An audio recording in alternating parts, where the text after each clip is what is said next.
हे उद्घाटन झालेलं आपण बघितलं।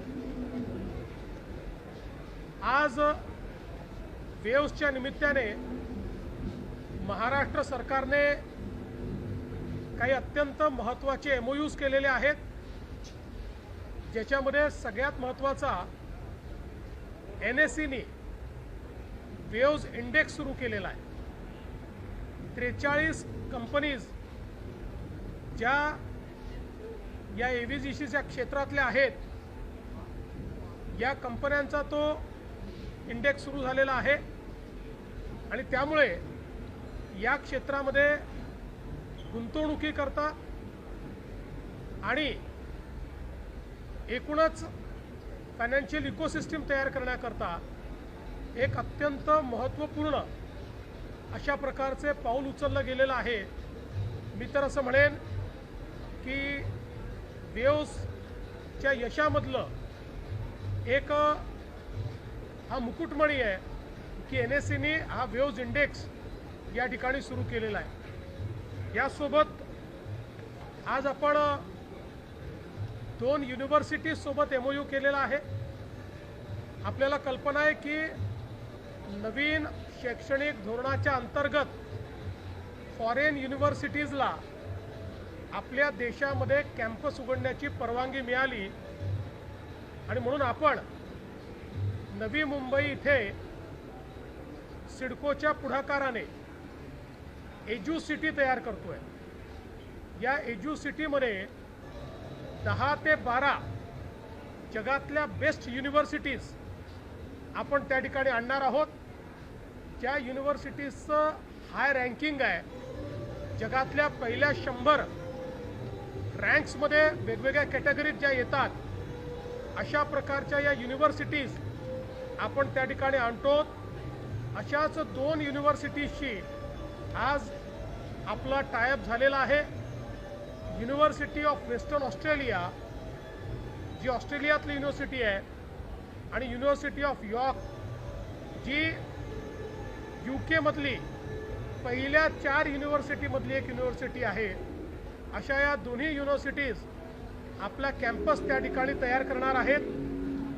इनिशियली 1500 कोटी रुपयाची इन्व्हेस्टमेंट ते त्या ठिकाणी करणार आहेत आणि आपला प्रयत्न आहे अजून 3 महत्त्वाच्या युनिव्हर्सिटीशी आपली चर्चा चालली आहे किंवा चर्चा झालेली आहे।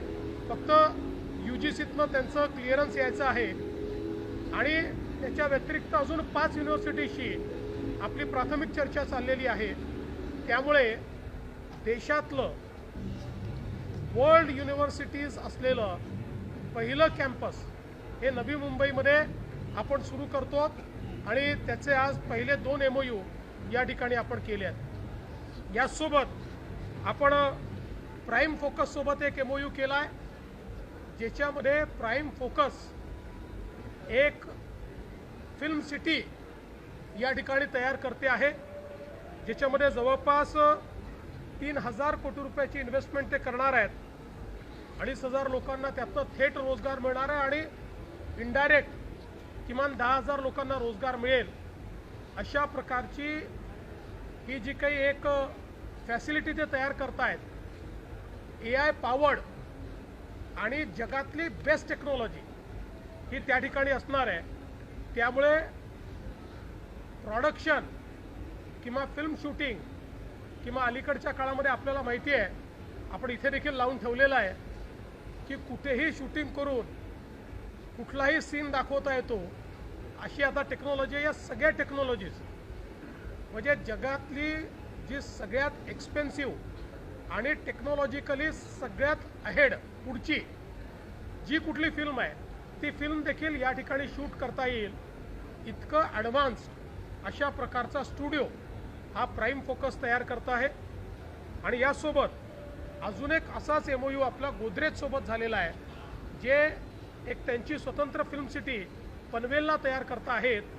जवळपास त्या ठिकाणी ते देखील 2000 कोटीचं इन्व्हेस्टमेंट करणार आहे आणि त्यातही जवळपास एवढ्याच लोकांना मोठ्या प्रमाणात जी काही रोजगार आहे तो रोजगार मिळणार आहे। एकूणच आज आपण जवळपास 8000 कोटी रुपयाचे एमओयूज या ठिकाणी केलेले आहेत। पण महत्त्वाचं आहे की अशा क्षेत्रातले सगळे MOUs आहेत की जी निश क्षेत्र आहे, जी नवीन क्षेत्र आहेत आणि ज्यांनी मल्टिप्लायर इफेक्ट ज्याला आपण म्हणू शकतो हा तयार होणार आहे. आणि म्हणून मला असं वाटतं की वेव्ज हा जो काही प्लॅटफॉर्म तयार झालेला आहे याला अनुरूप अशा प्रकारचे चांगले इन्व्हेस्टमेंट्स आपल्याला मिळालेले आहेत.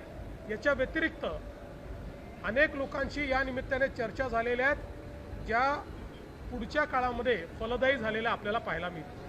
तुम्ही ज्या फिल्म सिटीचे जे करार आहेत बेसिकली फिल्म सिटी उभा करणार म्हणजे नेमकं काय, कारण की ऑलरेडी आपल्याकडे चित्रनगरी आहेच आहे, अजून काय? आता फिल्म सिटी म्हणजे लोकेशन नाही आहे, आता फिल्म सिटी म्हणजे टेक्नॉलॉजी आहे.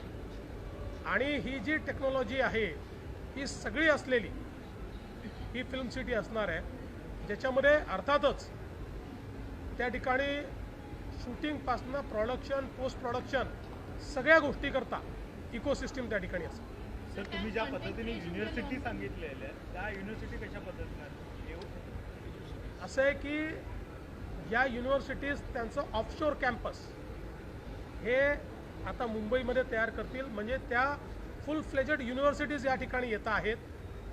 आत्तापर्यंत आपले लोक वेस्टर्न ऑस्ट्रेलियाच्या युनिव्हर्सिटीमध्ये ॲडमिशन घेण्याकरता प्रयत्न करायचे, कारण ती फार चांगली युनिव्हर्सिटी आहे आणि त्याकरता तिथे जावं लागायचं, त्याचा खर्च खूप होता. पण आता जे लोक जाऊ शकत नाही त्यांना तेच एज्युकेशन या ठिकाणी मिळणार आहे. ज्या पद्धतीने यजमानपद आपल्याकडे पुढच्या काळात पण राहणार असं सांगण्यात गेलेलं आहे, बेसिकली याचा बेनिफिट जो अपेक्षित आहे तो महाराष्ट्राला होईल असं दिसतं तुम्हाला? म्हणजे आपण आज 8,000 कोटी सांगतात, आपण त्यापेक्षा अधिक होईल काय? कालपासनं मी या क्षेत्रातल्या ज्या ज्या लोकांची इंटरॅक्शन करतोय त्या सगळ्यांचं म्हणणं आहे की अशा प्रकारच्या एका प्लॅटफॉर्मची आवश्यकता होती.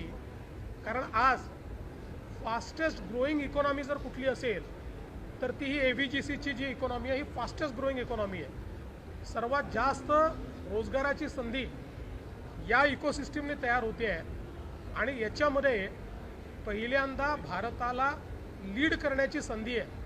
कारण कंटेंट क्रिएटर्स असतील ते सगळ्यात जास्त आपल्याकडे आहेत, कंटेंटचं कन्झम्पशन असेल ते आपल्याकडे सगळ्यात जास्त आहे आणि म्हणून त्याच्यामध्ये लीड घेणं हे अत्यंत महत्त्वाचं आहे.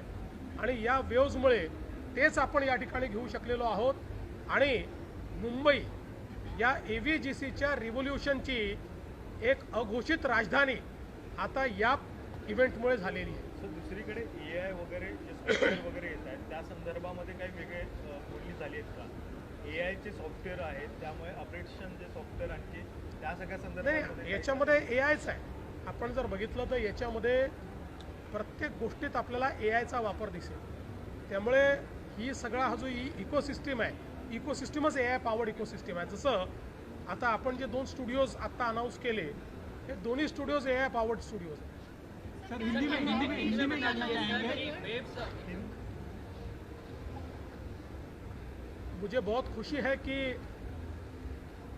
World audio visual entertainment summit waves का आयोजन मुंबई में हुआ. भारत सरकार ने महाराष्ट्र को और मुंबई को इसको होस्ट करने का मौका दिया. आदरणीय प्रधानमंत्री जी ने कल उसका उद्घाटन करने के बाद दुनिया भर के लोग जो यहाँ पर आए हैं वे लोग ये कहते हैं कि इस स्केल का और इस क्वालिटी का प्लेटफॉर्म इस क्षेत्र में पहली बार तैयार हुआ है. ये क्षेत्र ऐसा है जिसमें हम लोग लीडरशिप कर सकते हैं और उसी की ओर हम लोग जा रहे हैं, क्योंकि इसमें इकोनॉमिक ग्रोथ है, इसमें एम्प्लॉयमेंट है और एक मल्टीप्लायर इफेक्ट है.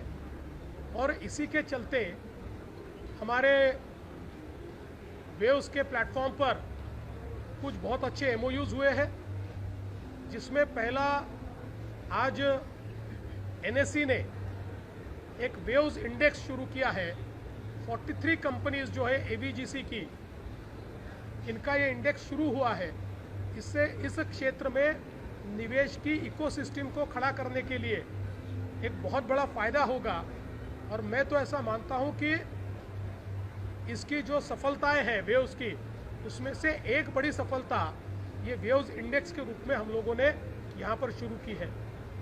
इसके साथ साथ हम लोगों ने 2 यूनिवर्सिटीज़ के साथ एमओयू किया है। नई शिक्षा नीति में प्रधानमंत्री जी ने फॉरेन यूनिवर्सिटीज़ के लिए हमारे दरवाजे खोले हैं। आज तो हमारे स्टूडेंट्स को फॉरेन जाना पड़ता है, लेकिन वही शिक्षा यहाँ पर मिले, इस हिसाब से ये निर्णय लिया गया। और आज ऑस्ट्रेलिया की यूनिवर्सिटी ऑफ वेस्टर्न ऑस्ट्रेलिया और यूके की यूनिवर्सिटी ऑफ यॉर्क, जो यूके की पहली 4 यूनिवर्सिटीज़ में मानी जाती है, इनके साथ हमने समझौता किया है। न्यू मुंबई में, नई मुंबई में सिडको के माध्यम से हम लोग एजू सिटी तैयार कर रहे हैं, जहां ये अपेक्षा है कि 10 से 12 फॉरेन यूनिवर्सिटीज़ एक साथ वहां पर आएगी और उसमें से 2 के साथ एमओयू हमने किया है और 3 के साथ हमारा एमओयू पाइपलाइन में है और 5 के साथ हमारी बातचीत चल रही है। एक ऐसी इकोसिस्टम इसके कारण तैयार होने वाली है कि जिसमें world class education at doorstep, इस प्रकार से एजुकेशन के इस इकोसिस्टम में महाराष्ट्र देश के आगे निकलने वाला है। इसके साथ साथ हमने प्राइम फोकस के साथ एक बहुत ही एडवांस स्टूडियो फिल्म सिटी का एक एग्रीमेंट किया है। इसमें करीब 2,500 करोड़ रुपया वो इन्वेस्ट करेंगे और स्टेट ऑफ द आर्ट, दुनिया की सारी एडवांस टेक्नोलॉजी जिसमें होगी, इस प्रकार का ये स्टूडियो तैयार होगा। उसके साथ साथ गोदरेज भी पनवेल में ऐसा ही एक स्टूडियो तैयार कर रहा है, एक फिल्म सिटी तैयार कर रहा है, जहां पर 2,000 करोड़ रुपए का निवेश होगा। और इन 2 स्टूडियोज के कारण दुनिया भर की जो पोस्ट प्रोडक्शन की फैसिलिटी है वो भारत को मिलेगी और बहुत बड़े पैमाने पर रोजगार का निर्माण भी भारत में होगा। तो मैं ऐसा मानता हूं कि एक बहुत ही महत्वपूर्ण इस प्रकार के ये एमओयूज हमने किए हैं। तकरीबन 8,000 करोड़ रुपए के एमओयूज है और मैं ऐसा मानता हूं इसकी कीमत से भी ज़्यादा इसका जो मल्टीप्लायर इफेक्ट है वो बहुत बड़ा है। इससे जो इकोसिस्टम खड़ी हो रही है वो बहुत बड़ी इकोसिस्टम खड़ी हो रही है। देखिए, ऐसा लगता है कि ये जो यूनिवर्सिटीज़ है ये शायद इसी साल अपना एक प्रकार से भूमि पूजन करेगी और दोनों स्टूडियोज़ ने भी यही कहा है कि उनका भी प्रयास है कि इसी साल वो लोग काम की शुरुआत कर दें।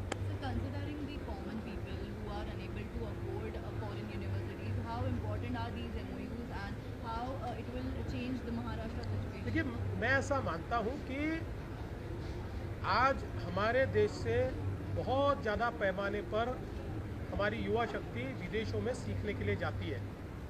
इसमें पैसा भी ज़्यादा लगता है और हमारे पैसे पर वहाँ की अर्थव्यवस्था को भी मजबूती मिलती है। लेकिन अब उन्हीं यूनिवर्सिटीज़ को भारत में लाने के कारण जो अफोर्ड नहीं कर सकते, ऐसे लोगों को भी एजुकेशन मिलेगा और साथ में हमारी ही अर्थव्यवस्था में ये सारा पैसा रहेगा।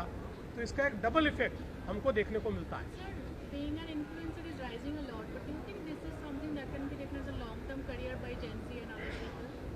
अभी ऐसा लग तो रहा है कि एक लॉन्ग टर्म करियर के रूप में इसको परस्यू किया जा सकता है। देखिए, जब भी कोई नई चीज़ होती है, जब कोई एक नया आइडिया आता है, कोई एक नया ट्रेंड आता है, तो अपने इथोस वो तैयार करता है। और अभी इन्फ्लुएंसर्स, ये कम्युनिटी तैयार होगी। इस कम्युनिटीज़ के अपने इथोस धीरे धीरे तैयार होंगे और उसके कारण ये कम्युनिटी एक लॉन्ग टर्म सस्टेनेबिलिटी का प्लान अपने आप तैयार करेगी, ऐसा मेरा मानना है। How can Korea contribute? How can Korea contribute? Korea can partner with India.